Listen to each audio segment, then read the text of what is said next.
fun, exciting news of the Elite. Be Elite is back. I can't wait. I was really hoping that they would have come out before Full Gear, like Mhm. the setup a match, but Pac kind of just carried that last night. He was fan. You know, I said to Brian last night, I was like, is Pac like the best wrestler right now and just doesn't get the credit for it? Because like everything he does is gorgeous and fluid and just out of this world. And I think he gets overlooked a lot. Back when he was in WWE, people were talking about, you would hear it occasionally on commentary, specifically when he was on 305 Live, about how he was one of the best wrestlers in the world. Um, and that was something that was frequently mentioned then, but you don't really hear it mentioned so much in AEW. Um, and it's not like his quality of work has diminished. He's a consistently amazing performer, and like he can do promos. And he's just, I have zero complaints or critiques when it comes to that man. I think he's like really underrated. I mean, the people that know he's good, like, will fight tooth and nail to tell you how good he is. But you never really hear, you always hear in the conversation, like Kenny and Roman and like Okada, like they're like the top one, like Okada and Jay White and like Owens and Balor and AJ. And like, you always hear like Nakamura. They're always thrown out when people talk about like the best wrestlers. And I feel like Pac gets overlooked a lot. And he is at that level or even above like some of them that I mentioned. So I Yeah. just wanted to give him some love because he's just consistently incredible. Yeah, he is the total package. He really is. And I think the fact sorry, that he had two championships was well deserved recently in AEW. Yeah, for And sure. not that I'm upset that Orange Cassidy now has one of them. Um No, because those two always put on fantastic matches too, like we've said in the past. Like they just have phenomenal chemistry. And I'm really excited for this trios match. I think is gonna steal the show. Be like the Lucha Bros and the yeah. Young Bucks always have bangers.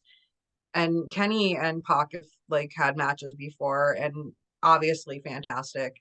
Yeah.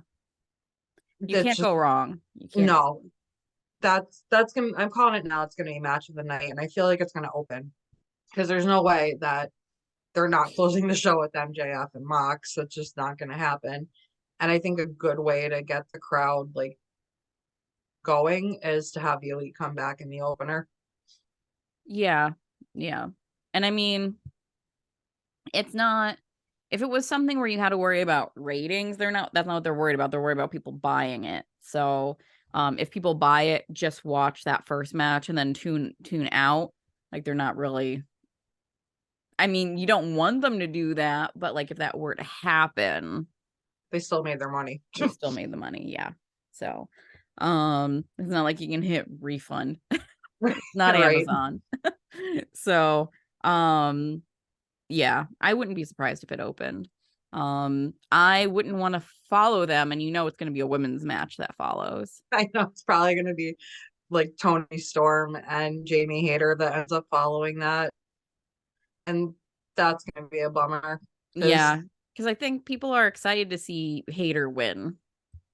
I hope she does. Like I'm still afraid they're just going to keep this Tony Storm experiment going. That's not really working. And Jamie Hayter is so over. Like if they don't do it now, then that's going to kill her entire push. I mean, we've seen this again and again. We've talked about it again and again. They cannot book baby faces. Like even Wardlow, you feel like steam coming off of him, and that's Wardlow. Like, how do you screw that up? I'm hopeful that now that he is like rivalry has a rivalry with Joe as opposed to partnering with him, that's going to breathe some new life in Wardlow. Plus, Hobbs is part of that, so Mhm. that's going to be. I mean, the three of them are fantastic too. So Big beefy men slapping meat. Yeah, basically that's what that match is gonna be. All I can hear is Ross in my head saying that. Yep, big meaty events left and meat. That is the epitome of that match. It's still gonna be, but it's not like they're all three of them are just like big monsters. Like No.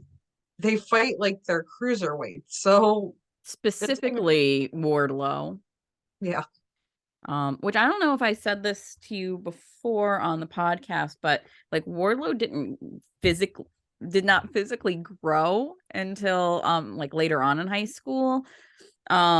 So he thought he was gonna be like Jeff Hardy size. Not that he's a small man, but like he was um like practicing stuff like that. Like that's who he wanted to be basically, was Jeff Hardy. So he practiced all of the high flying moves, and then he hit his growth spurt. So body still remembered how to do that stuff. I think we touched on that before because that's crazy to me that like he just all of a sudden boom. Just shot up, yeah. Right. I Uh, I am excited for Britt Baker and Soraya too. Britt Baker yeah. gave, I think, her best promo to date in AEW last night, and I liked that it was alone Yeah. without like Tony there and without the rest of her little crew. It was very, you could tell a lot of that was real. Like Hmm. there was a lot of real emotion in that. She even got choked up at one point. Like that was her most, I think, genuine Brit, like her, not character promo that she's given. That was her best one by far, and got me actually excited for this match. Yeah, I'm excited for it. I think a lot of eyes will be on that match for numerous reasons. Everyone kind of holding their breath a little bit anytime Saraya takes a bump. Um, she did say, Saraya, in an interview, that as soon as she got cleared, one of the first calls she made was to Sasha Banks, because Sasha was the one that had injured her. So she wanted to let her know, like, you don't have to carry this weight anymore, because she felt really guilty about it. Um, which I thought was, really sweet.